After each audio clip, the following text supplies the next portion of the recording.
think he does have the weapon in his car. Okay. They are 15, but can you guys just not kill him? A sixth form student murdered in her own home. He's charged with second-degree murder. Mr. Ivanov was raised as a spoiled brat, and a monster was created.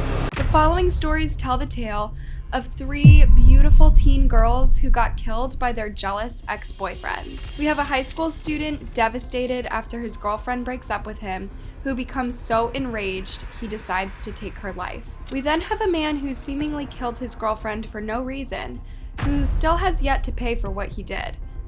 Finally, we have a heartbroken teen who decides to take out his rage by killing not only his girlfriend, but several of his friends.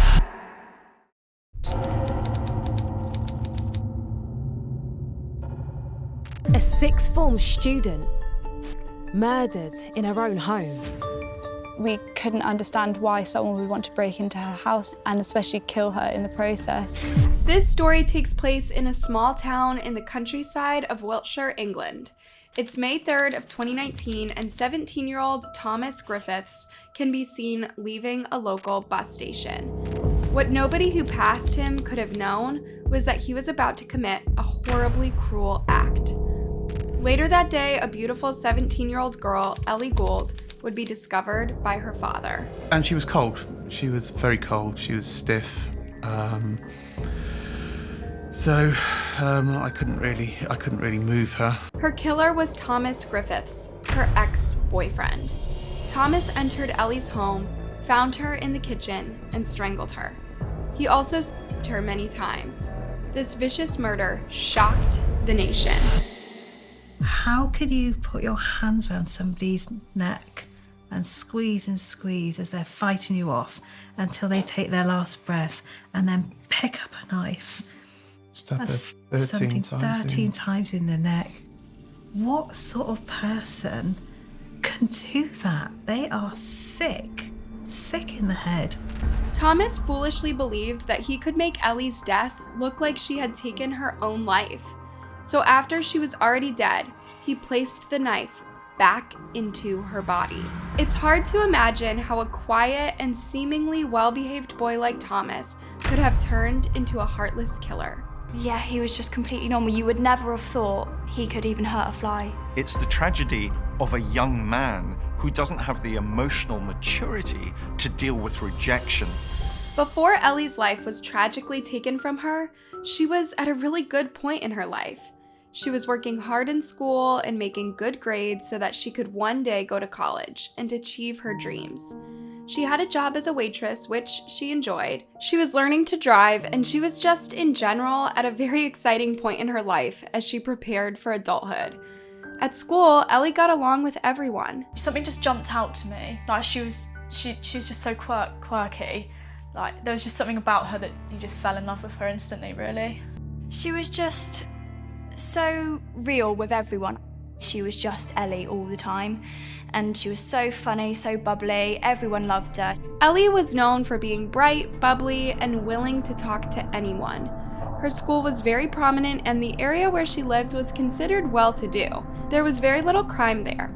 That is probably why Ellie's murder was just so shocking to the town. To make this case even more disturbing is the fact that Ellie's parents had trusted Thomas. They trusted him enough to allow them into their home just months before her death as they celebrated Ellie's 17th birthday. He had stood in the same kitchen where he would later kill her. As Ellie's parents look back over her life, they recall how happy her childhood had been and what a wonderful young girl she was. Yeah, she was just a lovely, my father would always say that, a lovely child.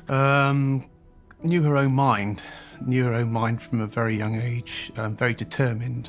Yeah, she was great fun, and she obviously grew up into a beautiful, kind, loving young lady. Something that brought Ellie a lot of joy in life was horses. After just a few horseback riding lessons, she had developed quite a passion and would go on to become a very good rider. She had some lessons, and then she got hooked, and then started to become quite a good rider, I suppose, for a youngster. She was a fearless horseback rider who knew how to both respect and control the horse. You could see that she sat on the horse extremely well, really well balanced. Timing.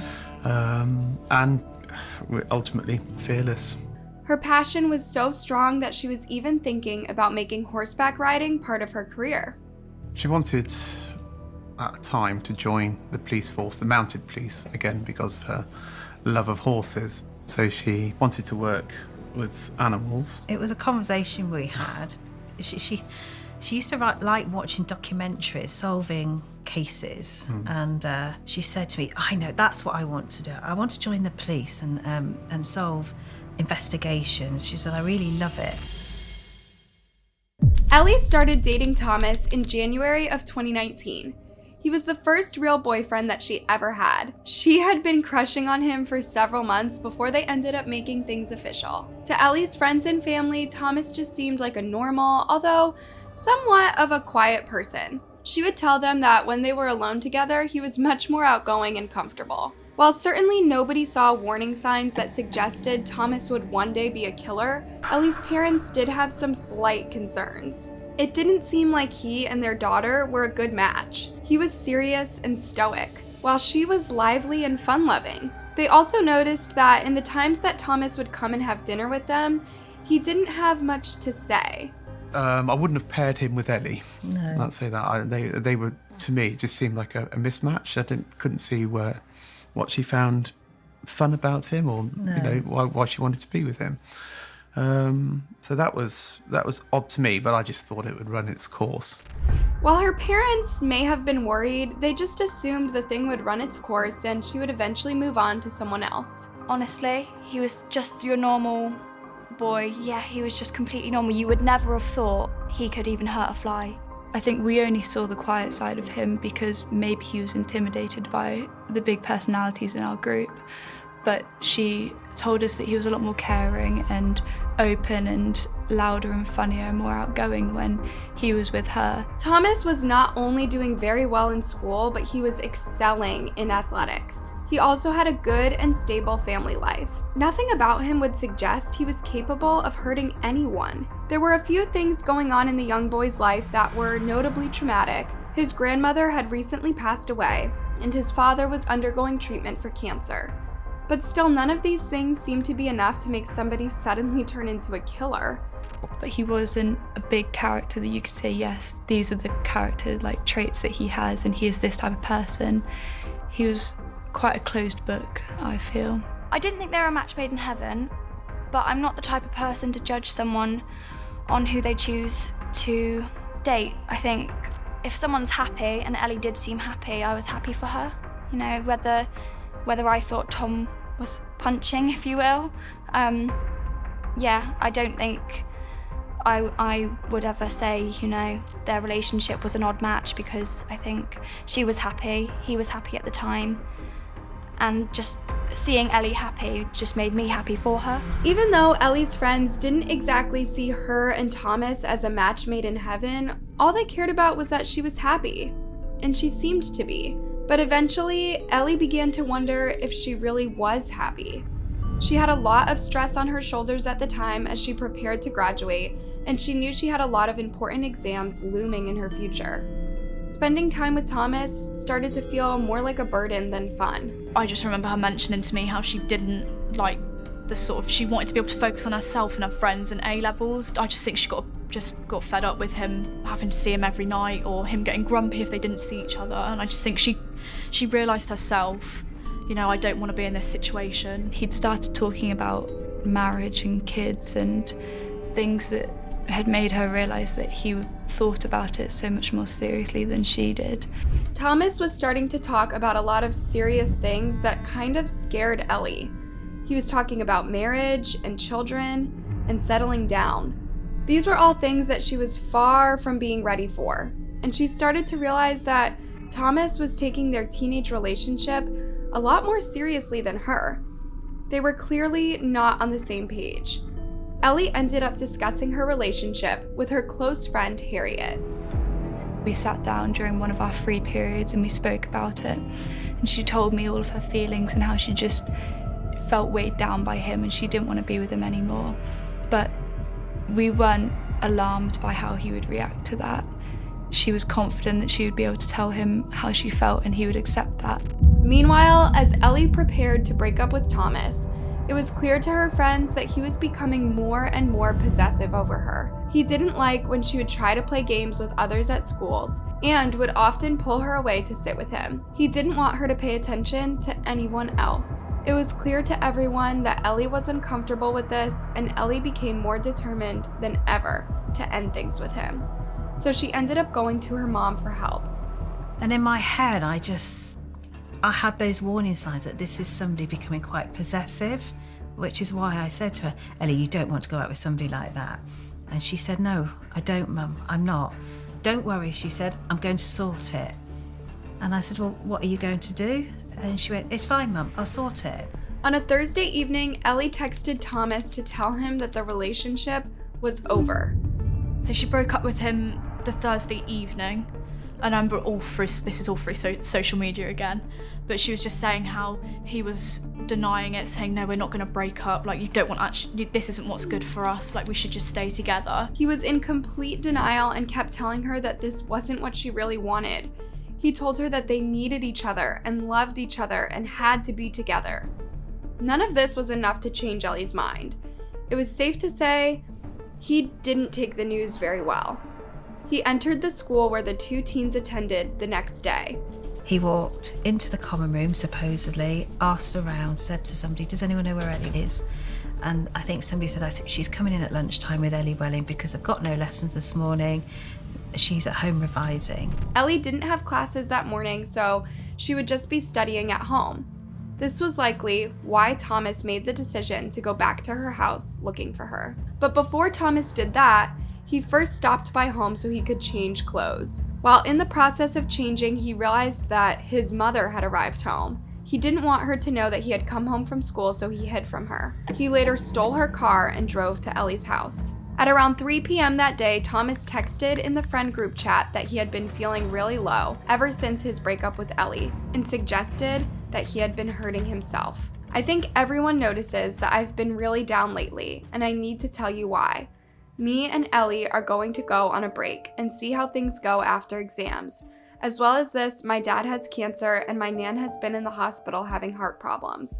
I've been so stressed lately and I don't know how to cope with it. I've been scratching myself around my neck area, and this area has kind of become my best friend, and I don't know who else to talk to. His friends, whom he shared with Ellie, wished him well and urged him to not do anything more serious to hurt himself. Not long after that, Ellie's dad arrived home from work. So I pull up in the drive, Ellie's car, a small red car that she was learning to drive in was on the drive. So I come into the house, walk into the kitchen, put my phone and wallet down on the table. And then from the corner of my eye, I see Ellie's legs on the kitchen floor, island unit in the middle, and her legs just poking out from the side of it. Bend down to see if she's okay, and she was cold. She was very cold. She was stiff. So I couldn't really move her. But I couldn't compute then whether, what had happened. I was panicked. So I immediately rang for an ambulance. He immediately thought that Ellie must have fallen and hit her head or hurt herself in some way. But when he got closer, he saw that there was a lot of blood. He panicked and immediately called for an ambulance. The dispatcher tried to tell him how to resuscitate his daughter, but he knew it was too late. And I told them that it was pointless. I believe she was dead. While police swarmed the house, Ellie's father gave her mother the worst news that she could ever receive. Her daughter was dead. The whole family was stunned as they tried to piece together what happened. It didn't take long to pinpoint Thomas as a suspect because a neighbor saw him coming to the house. Police questioned him and noticed that he had scratches on his body that looked like classic defense wounds. He was soon arrested and charged with Ellie's murder. While Ellie's family initially could not think of anyone who they believed could enter their home and kill their daughter, when they heard that the suspect was Thomas, they were not surprised. Thomas denied and denied and denied that he had anything to do with Ellie's death, but he couldn't avoid the mountain of evidence that police had against him. They were able to track his phone and could see that he had been at Ellie's house that day. I got a call from my dad saying, can you come home, the police are here. And I got home and my mum opened the door and we all sat in the living room and they asked me a few questions about Ellie. And then they just, I can't remember exactly how they said it, but they just went, oh, okay, yeah, Ellie Gould is dead. And I just burst into tears and my mum burst into tears. And that's when it hit me. That's when I realised Tom's done something. Thomas would end up telling police that he had blocked out everything that had happened and he had no memory of the day Ellie died. In court, Ellie's friends and family were disgusted by Thomas's lawyers, who tried to paint him as a good person instead of the heartless killer he was. I know all of us that were there were so angry at how his attorney painted him out as a good person. A good person doesn't kill someone, especially someone that is valued by so many people and someone that you're supposed to love. And we were so angry that they were trying to make excuses for him. The prosecution tried to claim that this murder was premeditated, but because he had not brought the knife that he used to kill Ellie to her house, but rather used one that was already there, they could not prove premeditation. You'll be shocked to hear the sentence that Thomas was given, just as Ellie's family and friends were. Thomas was sentenced to just 12.5 years in prison. This guarantees that if nothing happens to him in prison, he will be free to walk the streets again in just a little more than a decade. He wouldn't even be 30 yet. How can one person cause so much damage, complete devastation to us, Ellie's family, such deep emotional scarring to all her friends, to our friends, to the wider community, cause so much damage to so many people, and the punishment for that is 12.5 years. It's wrong. Ellie's family is working hard to try to change the law so that someone who commits murder, even if they are under the age of 18, is tried as an adult. Meanwhile, her friends are working to make sure that her memory is kept alive. Many people believe that Thomas should have been sentenced to life in prison. A life, a life. What do you think? Was Thomas's sentence fair?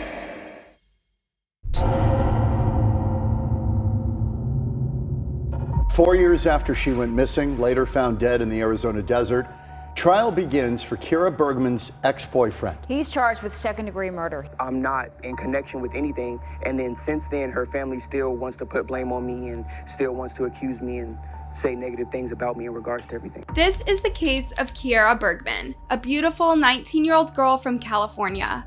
She was known for being joyful, kind, and creative. She was very close with her family, especially her younger sister. Her sister loved that she always had someone to lean on in Kira. Kira also worked hard in school and managed to get a grant to attend a cosmetology program. She loved anything to do with makeup and hair, so this was the perfect career choice for her. Her family was so happy for her and excited for her next stage in life. They didn't want anyone or anything to interrupt the path she was on. Unfortunately, someone did. In November of 2017, Kira met a 22-year-old man named John Clark through the dating app Tinder. The two had a quick connection, and Kira kept expressing to her mom and sister how much she liked John. They were a little surprised since Kira had never really talked to them about a boy before, so they knew that Kira must really like John. Kira and John ended up falling in love, and things started moving really quickly. After just 4 months of dating, Kira would end up dropping out of cosmetology school and move to Arizona and live with John. The two bought a place together there. Unsurprisingly, Kira's family was shocked and kind of concerned. This was a big risk to take, especially if she and John didn't end up working out, not to mention they had only been dating for a few months. Kira only knew one other person in Phoenix, a high school friend named Destiny. Other than that, she was completely out there on her own. Sure enough, after just 2 weeks of them living together, John broke up with Kira, and she was forced to move in with Destiny. Kira was devastated, but decided to just focus on work and moving forward. Later on, she and John would end up rekindling their relationship. He ended up moving into the apartment that she shared with Destiny. When her family found out about this, they were not very happy. They did not like John and felt like he was manipulating their daughter because he didn't have a good job or anything going for him. But Kira kept assuring them that he was a changed man who she really loved. On August 6th of 2018, Destiny called Kira's mother and said that she hadn't seen Kira in 2 days and she hadn't showed up to work, something very unlike her to do. Destiny had gone to the police and filed a missing persons report. Kira's mother immediately had a terrible feeling in her stomach that something is wrong. I'm very scared. I just want her home. They later come to join the search efforts. Destiny said that a couple of days earlier, she had received a really weird text message from Kira. It said that she had broken up with John and was completely done with him. She had found a new guy and was hanging out at his place. She also told Destiny to make sure John left the house. Destiny immediately had a feeling that something was up. This text didn't make any sense and it didn't sound like Kira had written it at all. Kira's family agreed that the message wasn't formatted in the way that Kira would have written a text. At first, police think that Kira just left out of her own free will, but certain things aren't adding up. She left her purse, wallet, and keys behind. Kira's family went to work, putting up missing persons posters and spreading awareness about her disappearance.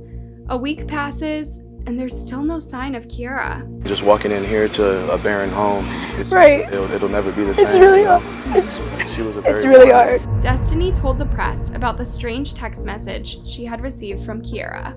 She was saying that she was gonna go out with, some guy that she met at the store a couple of days ago, which is something that's not like her. I mean, that's not something that she would do. The community did everything they could to surround Kira's family with love. We are just being flooded with messages and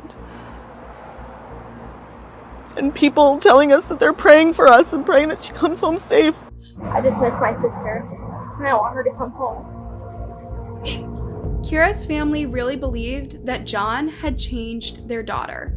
She had gone from being bubbly and always in connection with her family to timid and barely reaching out to them at all. Kira's sister had met John and found him to be very controlling. She noticed that whenever she tried to ask Kira a question, John would always answer the question for her. On top of this, Kira was never allowed to do anything by herself, even just going to the grocery store. John would always go with her. Unsurprisingly, police questioned John. He said that on the day that Kira went missing, he had picked her up from work in the morning because she wasn't feeling well. Once they got back to the apartment, they began to fight, and he said that he wanted to move to live with a family member in Texas. This conversation really upset Kira, and John said that she ended up storming out of the house. John claimed he felt really devastated that Kira had left, especially since it had been his birthday that day. He also told police that he didn't communicate with Kira any time after she stormed out, but they didn't quite believe him. They asked him to take a polygraph test to see if he was lying, and he refused. This made him look guiltier than ever. Desperate to save face, he decided to speak to the press and issue a public service announcement. Kira's been missing since August 4th, which was my birthday, and we've been trying to do everything we can to find out what's going on and see if we can make some link to get her back or find anything about what's going on. He then goes on to tell the events that he says happened the day Kira went missing. We go back to the house and then we chill. She's trying to keep me in good spirits because it's my birthday, but I was kind of sad because we weren't really doing anything. And then we just started getting to little bickering and arguing, and then she got upset and then she left. I was trying to message her, trying to contact her, get her to come back to the house, and I wasn't really getting a response. And then Sunday goes by, I'm still messaging her all day. I'm messaging her friend Destiny. I'm not really getting a response from either one of them. And then on Monday morning, she had to be at work at 6:30. I started messaging both of them around 5, asking like, what's going on? Does Kira need me to take her to work? Like, what's going on? And then Destiny told me that she still hadn't heard from her, that she still didn't come back to the house. So I let her know. I was like, okay, well, if she doesn't go to work, I think we should file a missing persons report, call the police. He also says that he believes that he has been treated unfairly by the police since the beginning, and that they have always treated him like a suspect. I was surrounded by about 20 police officers. They told me that they had a court order to bring me down and speak with me. But from the moment that they encountered me, they pretty much treated me like a suspect. They had me in handcuffs. They put me in the back of the car.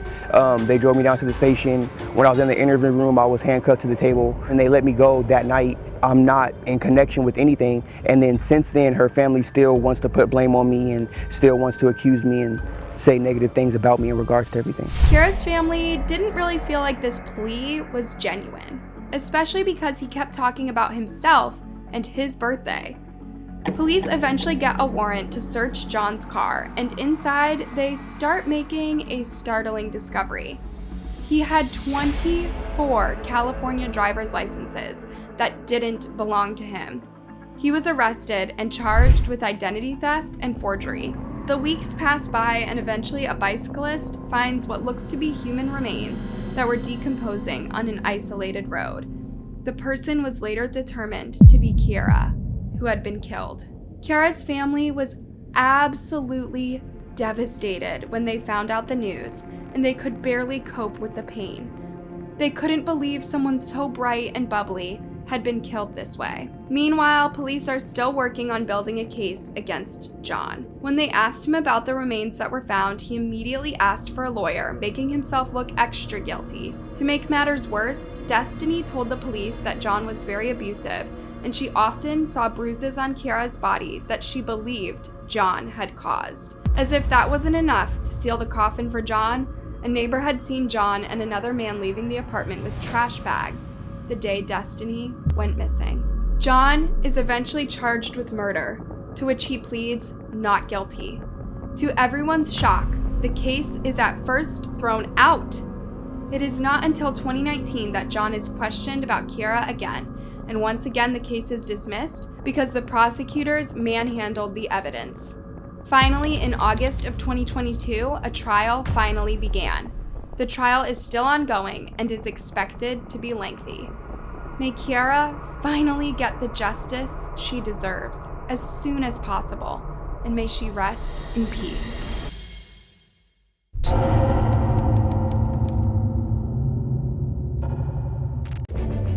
Satan was in control. The mass shooter in court. I have ruined my life. For the first time speaking and facing an assault of words from the families of his victims. Mr. Ivanov was raised as a spoiled brat, and a monster was created. He took my first boy. I'll never get to see him get married. Teen killer Alan Ivanov apologized after killing 3 of his friends and wounding 2 more during a shocking shooting spree at a party. This horrible shooting happened at a setting where you would least expect it. A mansion in a wealthy area of Seattle. Some teenage friends were home from college and decided to get together. Their night turned tragic when out of nowhere, then 19-year-old Alan entered the party with an assault rifle and started shooting at his friends. The teens started running, desperate for cover. They hid in the bathrooms and bedrooms, and one person managed to call 911. She identified the shooter as Alan. Someone said that they're 99% sure the shooter is Alan Ivanov. At the time, Alan had just been broken up with by his girlfriend, who he had been with for over a year, and he was devastated. He flew into a jealous rage that caused him to carry out the shooting. Alan waited outside the house and watched for a while before slowly making his way inside and ambushing the party. He shot his ex-girlfriend twice in the face. He then killed Jordan Ebner and Jake Long, who were both just 19 years old. He also shot 18-year-old Will Kramer, who barely survived after being shot in the scapula. After unleashing on his friends, Alan would later leave and call a friend. He told them he had just killed his girlfriend and was wanting to know the best way to kill himself. The friend calls the cops, but also begs for Alan's life to be spared. I think he does have the weapon in his car. Okay. They are 15, but can you guys just not kill him? Alan then flees, speeding down the interstate. While the police are working on tracking him, Alan's own mother calls 911 because she believes that her son is the killer. Are you thinking that your son is involved in this situation? Yes. He was driving towards them, then he got stopped by the cops. What could have pushed Alan, who lived a very privileged life, to do something like this? His friend said that he wanted to try to get back together with his ex, Anna, but she wasn't interested. When he found out that she may have been talking to other men, he became enraged. He then bought an assault rifle, claiming that it was for target practice. On the day before the shooting, he texted a friend saying, "I hate Anna. I need revenge." He also posted a cryptic message on Twitter saying, "First and last tweet. I've been through it all." He even posted a picture of the weapon he would later use on social media. Despite all of this, nobody thought to report him to the police. It was clear that these were premeditated murders. Driver, step out of the car and face away. Do it now. God, please forgive me. God, please let me die. Police managed to capture Alan and bring him in. He tells the police that Anna was his dream girl and the first girl he ever kissed. He couldn't stand to lose her. He is then booked and held in jail with no bail. Meanwhile, Alan's shocked family released the following statement. "Never in our worst nightmares did we think it would come to such a tragedy for our family, our friends, and our community." Alan would later plead guilty to 3 counts of murder and 1 count of attempted murder. This saved him from possibly being executed. The courtroom was highly emotional.